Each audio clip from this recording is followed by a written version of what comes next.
여러분들에게 주님의 크신 은혜와 은총과 축복이 함께하기를 소원합니다. 우리 옆에 분과 뒤에 분과 인사합시다. 반갑습니다. 잘 오셨습니다. 주의 이름으로 축복하고 환영합니다. 할렐루야. 반갑지요? 동요 가운데 텔레비전에 내가 나왔으면 정말 좋겠네, 정말 좋겠네, 그런 동요가 있는데 제가 지난 금요일 날 텔레비전에 잠깐 나왔어요. 저만 나온 게 아니라 권수영 집사님, 권은결 집사님, 소세영 권사님, 서민자 집사님, 황지원 한꺼번에 6명이 대거 출연을 했습니다. 그것도 SBS에. 누구 때문에? 예수님 때문에. 그리고 서민자 집사님 때문에. 우리 집사님 덕분에 절대 누구에게 말하지 말라고 했는데 칭찬과 자랑은 공개적으로 하라고 했으니까. TV 보신 분 아시겠지만 SBS 생방송 투데이 인생분식 코너에 우리 서 집사님 운영하는 내 사랑 칼국수가 방송에 나왔어요. 누가 제일 먼저 나왔어요? 제가 제일 먼저 나오고 그 다음에 손님 1, 2, 3으로 서수영 권사님, 권은결, 권수정 쫙 나왔어요. 참 포근하고 따뜻한 인생 사는 이야기, 제목 그대로 인생 분식. 우리 주인장 우리 서민자 집사님 참 방송 녹화 중에 절대 떨지 않고 편안하게 하더라고요. 앞으로 우리 서민자 집사님 사는 동안에 세상 사는 동안 절대 떨지 않고 예수님 앞에만 떨기를 축복해요. 우리 방송 나오는 우리 집사님들도 전혀 떨지 않더라고. 담대하게. 앞으로 우리 집사님들도 우리 교우들도 세상에서는 떨지 않고 하나님 앞에서만 떠는 자 되기를 축복합니다. 이게 이야기 났으니 좀 둬야지. 우리 권수정 집사님 생일날 어머니를 생각하며 눈물을 흘리며 칼국수 먹는 감동 스토리. 금요일 방송 나가고요. 제가 토요일날 어쩐가 아침 일찍부터 봤더니 세상에 종일토록 손님이 끊이지 않는 걸 보면서 정말 행복하고 따뜻한 한 주간이었습니다. 저도 방송 나오자마자 막 전화가 목사님 들어오고 목사님 같이 않다는 돈 젊다는 돈 막 저를 얼마 이 방송의 힘이 대단하더라고요. 못 보신 분들 한 번씩 보고 싶으면은 틀어주지 말래 절대. 그러니까 최명환 집사님이 보면 볼 수 있더라고요. 우리 최명환 집사님 보여달라고 하면 아마 보여줄 겁니다. 우리 교회 참 좋은 교회고 참 은혜가 넘치는 교회입니다. 뭐 그뿐입니까? 우리 김기성 집사님 딸 은희 청년은 국회의원이 되기도 하고 또 TV에 나오고 정말 우리 교회가 정말 소박하고 아름답고 멋진 교회, 행복한 교회인 줄로 믿습니다. 그런 교회에서 신앙생활하는 여러분들도 행복한 사람, 여기 저도 행복한 사람입니다. 이제 오늘 또 행복한 말씀을 전할 때 함께 은혜가 되기를 주님의 이름으로 축복합니다. 지난주에는 우리가 신약 성경 가운데서 가장 짧은 한 장으로 대한 25절밖에 안 되는 유다서를 통해서 신앙생활을 방해하는 암초에 대해서 함께 생각을 해보았습니다. 오늘은 구약 성경 가운데 가장 짧은 한 장으로 된 21절밖에 안 되는 오바댜서를 통해서 에돔의 멸망과 이스라엘의 회복이라는 제목으로 함께 은혜를 나누려고 합니다. 한번 따라합시다. 에돔의 멸망과 이스라엘의 회복. 여러분 특별히 오바댜서는요 한 장으로 되어 있는 짤막한 성경임에도 불구하고 이스라엘 사람들이 가장 사랑하는 책입니다. 왜냐하면 하나님께서 교만한 에돔을 심판하시고 하나님의 백성을 구원하여 주신다는 메시지를 담고 있기 때문에 이스라엘 사람들은 이 오바댜서를 황금장이라고 부릅니다. 무슨 장? 황금장.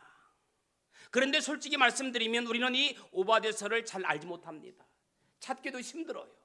그리고 심판에 관련된 말씀이기 때문에 잘 쳐다보지 않고 다루지도 않습니다.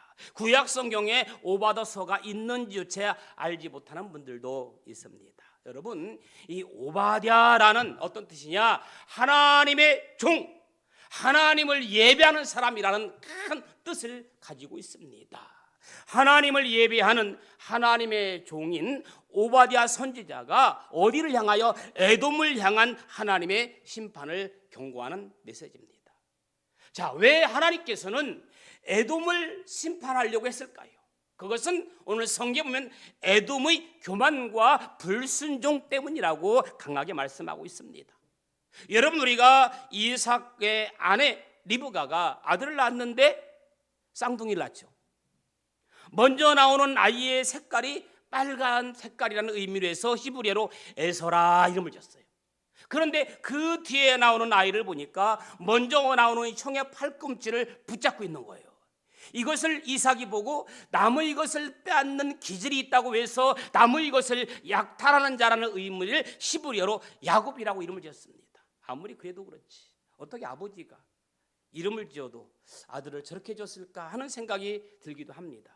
물론 나중에 하나님께서 이 야곱을 이스라엘로 이름을 개명해 주셨습니다.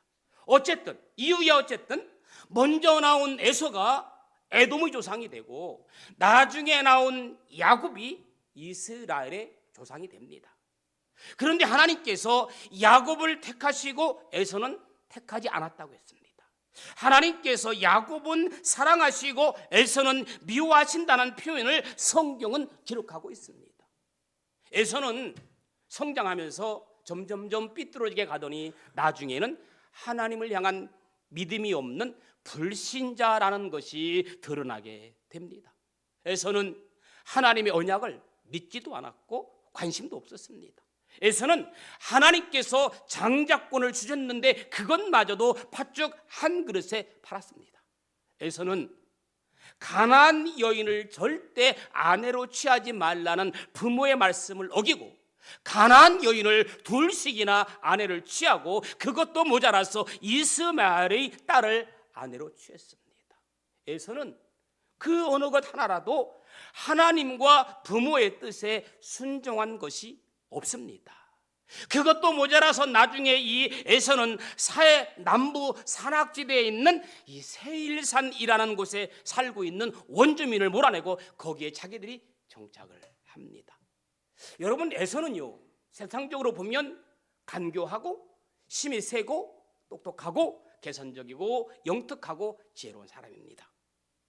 왜 에서는 높은 원주민을 몰아내고 세일산을 차지했을까요? 세일산을 차지하고 있으면 오가며 장사하는 사람들의 통행세만 받아도 후손들이 먹고 사는데 아무 문제가 없다는 것을 그 누구보다도 잘 알고 있는 사람입니다. 그래서 세일산을 차지하기 위해서 원주민을 몰아납니다. 요즘 말로 하면 고속도로 톨게이트로 통행료를 생각하면 되는 겁니다. 우리를 통행하면 통행료를 받는 거예요. 에돔은 세일산을 힘으로 차지했다는 방법부터가 잘못되었을 뿐만 아니라 통행료를 모자라서 그 좁은 협곡을 지나는 장사꾼들을 약탈하는 것이었습니다. 그들이 살고 있는 이 세일산은 요즘 말로 하면 난공불락의 요새이었기에 감히 다른 나라들이 그들을 어떻게 할 수가 없었습니다. 그들은 이 난공불락의 요새가 있었기에 군사적으로는 강했고 약탈한 보물들도 많고 경제적으로 부유한 나라였어요. 그뿐만 아니라 이 출애굽한 이스라엘 백성들이 가나안 땅으로 가기 위해서는 그 길이 가장 빠른 길이었기 때문에 세일산 협곡을 지나가야만 했습니다. 야곱과 에서는 형제지간입니다. 얼마든지 통행료 안 받고도 그냥 무사 통과해 줄 수 있는 곳이 바로 이 세일산입니다. 모세가 에돔 왕에게 사람을 보내어서 부탁을 합니다. 민수기 20장 17절에 있는 내용이에요. 청하건대 우리에게 당신의 땅을 지나가게 해소서. 그러자 에돔 왕이 뭐라고 그럽니까? 민수기 20장 18절에 보니까 너는 우리 가운데로 지나가지 못하리라. 내가 칼을 들고 나가서 너를 대적할까 하노라. 만약에 우리 땅을 지나가면 내가 칼을 들고 너를 대적하겠다, 이렇게 얘기합니다. 그래서 이스라엘 백성들이 다시 타협을 합니다. 어떻게 타협하느냐? 20장 19절에 보니까 우리가 큰 길로 가만 지나가겠고 절대 너희들에게 불편을 안 주겠고 혹시 우리 짐승이 당신의 물을 마시면 그 물값까지 낼 터이니 우리가 도보로 지나갈 뿐인즉 아무 일도 없으니까 좀 요청했으니까 보내달라, 이렇게 얘기하니까 에돔 왕은 단호하게 너는 지나가지 못하리라, 그렇게 얘기합니다.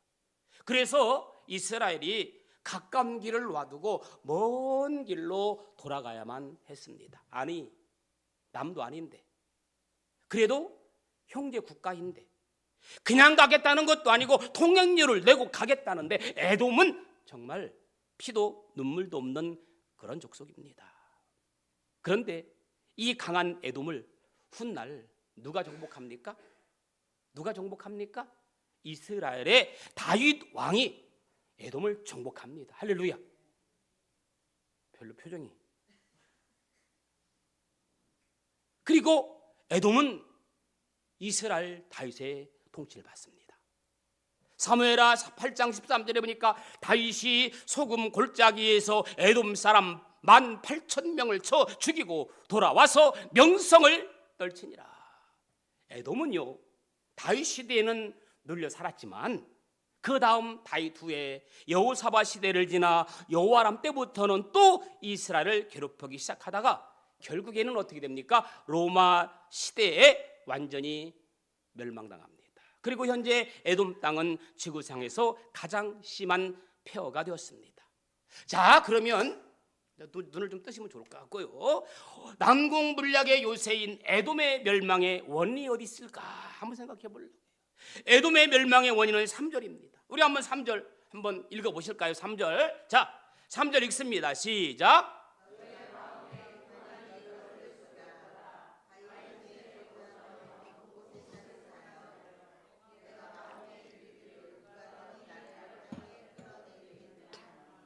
아멘. 초롱성과 같은 바위팀에 거하며 높은 곳에 사는 너 에돔이여, 내가 마음 중심의 교만해서 내게 알지 못하느냐 책망하십니다. 에돔의 멸망의 원인은요, 교만했기 때문이에요. 하나님께서 에돔에게 너는 지금 너 자신을 바라보지 못하고 있구나, 그렇게 말씀합니다. 난공불락의 초롱성에 사는 것이 참된 너희 모습일 수 없고, 더군다나 그런 너희 상황이 너를 안전히 지켜주지 못한다는 것을 왜 알지 못하느냐. 여러분, 에돔 족속은요, 하나님의 언약적 축복보다는 짐승 잡는 일에만 관심이 있었고 장자의 명분보다 팥죽을 더 중요하게 여겼습니다. 에돔 족속은 하나님의 언약 백성으로 살아가기보다 세속적인 부요와 안전함만 추구했습니다. 그래서 예루살렘이 멸망할 때 에돔은 형제의 나라가 멸망했음에도 불구하고 멀리 서서 방관함으로써 유다 멸망의 공범이 됐을 뿐만 아니라 오히려 유다가 멸망을 기뻐했습니다. 게다가 그 성문에 들어가서 형제의 재산에 손을 대었고 길목에 서서 도망하는 자를 막아서 원수의 손에 넘기는 죄악을 다하였습니다. 여러분, 형제가 당하는 어려움에 무관심한 것도 죄입니다. 에돔은 에서의 후손이며 에서는 야곱의 형입니다. 둘은 서로 미워할 사이가 아닙니다. 하나님은 야곱에게 에돔이 형제 나라이므로 미워하지 말라고 권고했습니다. 그런데도 에돔은 그게 아니었습니다. 이스라엘이 무너지는 기회가 오자 남보다 더한 포악을 행했고 바벨론이 유다를 늑탈할 때 주저없이 그 일에 동참했습니다. 형제 나라라면 이스라엘이 환난과 고난을 당할 때 예루살렘 성문에 들어가 함께 유린하거나 방관해서는 절대로 안 되는 거죠. 여러분, 우리는 가까운 사람들을 경홀히 대하는 경우가 있습니다. 가까운 사람을 오히려 소홀히 할 때가 있어요. 형제를 사랑하지 않으면서 먼 이웃을 사랑한다고 말할 수 있을까요? 혹시 여러분 가운데 누군가를 미워하는 마음이 있거나 아니 복수하고 싶은 마음까지 든다면 내려놓으셔야 됩니다. 그것은 하나님이 기뻐하시는, 하나님이 원하시는 방법이 절대 아니기 때문입니다. 그래서 하나님은 너희 행한 대로 나도 받을 것인즉 너희 행한 것이 내 머리로 돌아갈 것이라고 15절에 말씀했습니다. 에돔은 끊어질 수밖에 없는 세상 것들로 교만했습니다. 신명기 8장 14절에 보면 내 마음이 교만하여 내 하나님 여호와를 잊어버릴까 염려하노라. 16장 18절에 보면 교만은 패망의 선봉이요 거만한 마음은 넘어짐의 앞잡이니라고 했습니다. 에돔은 결국 교만 때문에 멸망했습니다. 교만 때문에 망한 거예요. 그 다음에 17절 18절을 보면 이스라엘의 회복에 대한 내용이 나옵니다. 여러분, 이 오바댜서는요 에돔 족속에 대한 심판을 경고하는 주 내용을 다루고 있지만 반대로 이스라엘에 대한 회복도 함께 언급하고 있습니다. 연약한 이스라엘도 하나님이 올리시니까 다시 회복시켜 주더라는 겁니다. 할렐루야. 내가 연약하지만 보잘것 없지만 하나님이 나를 세우시면 반드시 나도 일어나게 될 줄로 믿습니다. 하나님이 간섭하시면, 누가 간섭하시면? 하나님이 간섭하시고 하나님이 터치하시고 하나님이 도와주시기만 하면 멸망당하지 않을 것 같은 나라가 멸망하기도 하고 회복되지 못할 것 같은 나라가 회복되기도 합니다. 저는 하나님이 간섭하심으로 도우심으로 여러분의 삶의 회복의 은혜가 있기를 주님의 이름으로 축복합니다. 17절에 있는 말씀 보니까 오직 시온 산에서 피할 자가 있으리니 그 산이 거룩할 것이요 야곱 족속은 자기 기업을 누릴 것이며. 할렐루야. 야곱 족속은 기업을 누릴 것이며 라고 했습니다. 하나님 말씀대로 야곱 족속은 실제로 자기 기업을 누렸습니다.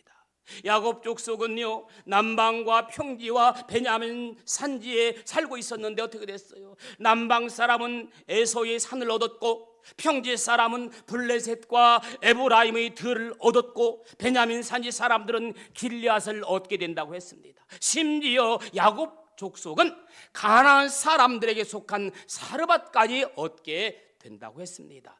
결국 18절에서 21절에 보니까 야곱 족속이 시온 산에 올라에서 족속을 심판하고 그 나라를 여호와께 속하게 한다라고 오늘 본문은 그렇게 결론을 내립니다.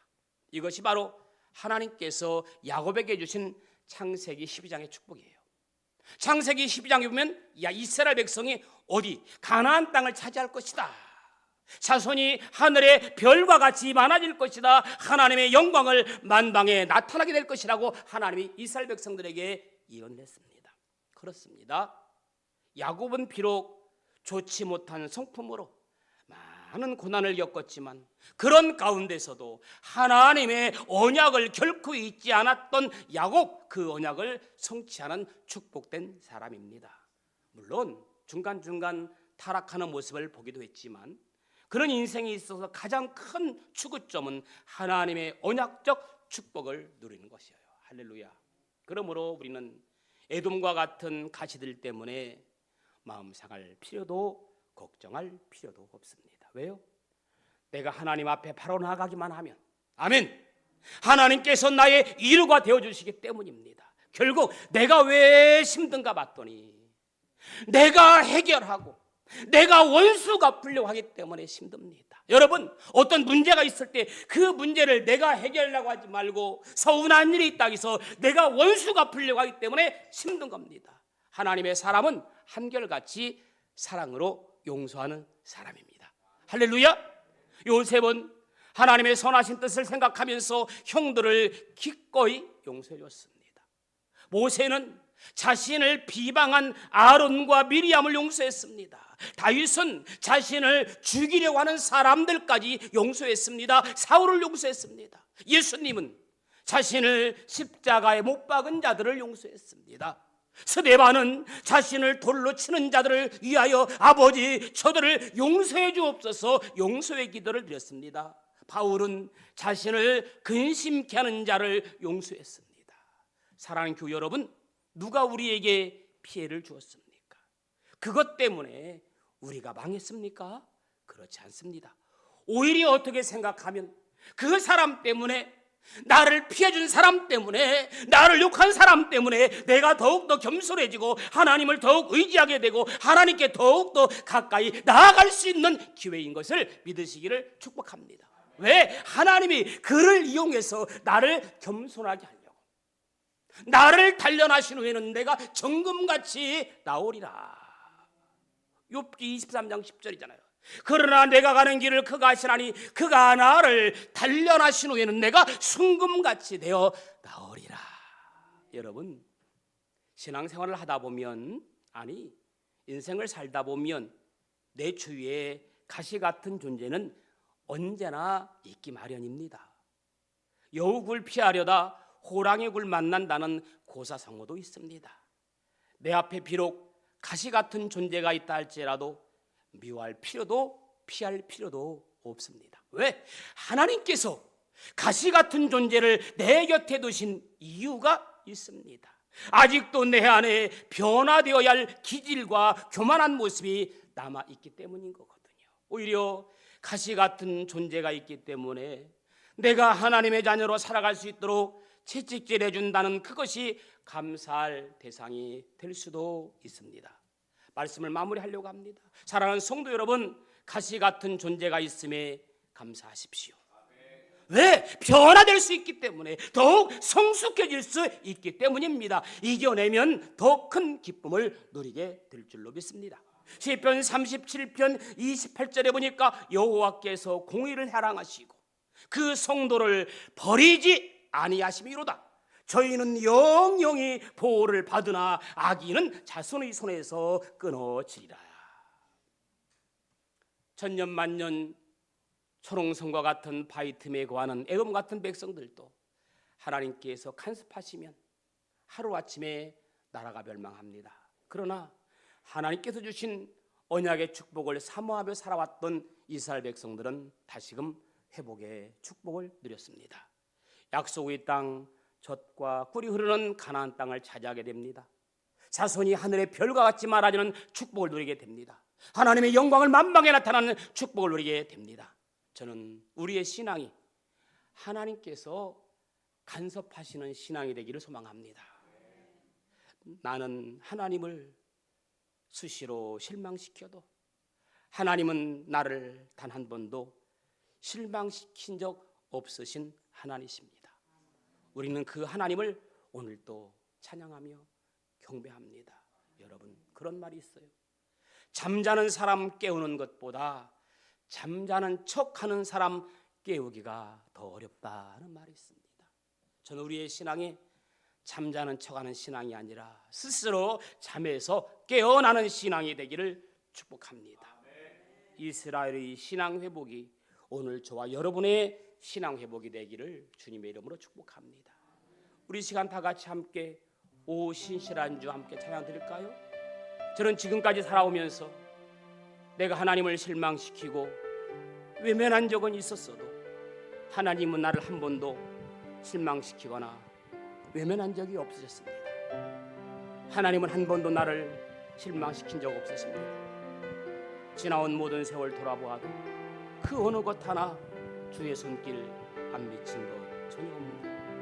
내가 너를 떠나지도 않느니라, 내가 너를 버리지도 않느니라 약속하셨던 그 주님을 우리 다 함께 찬양합시다. 오 신실하신 주,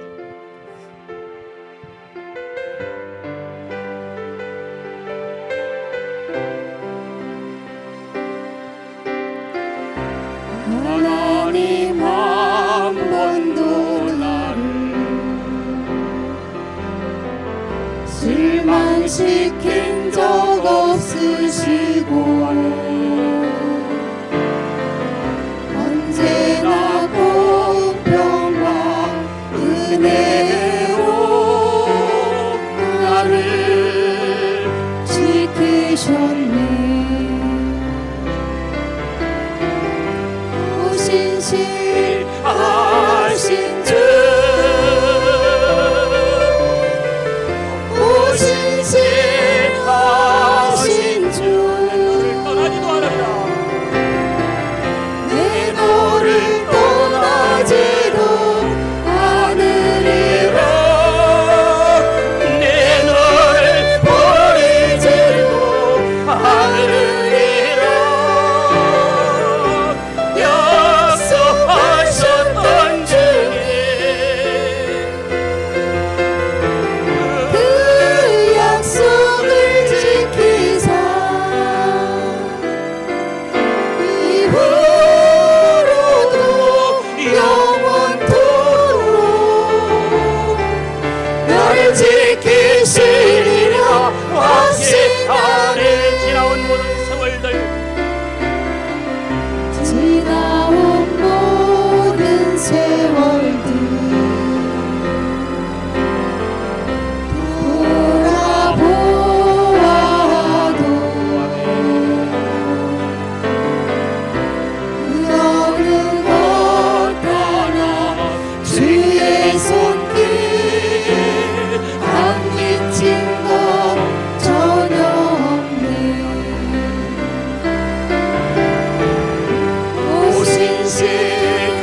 같이 기도하실까요?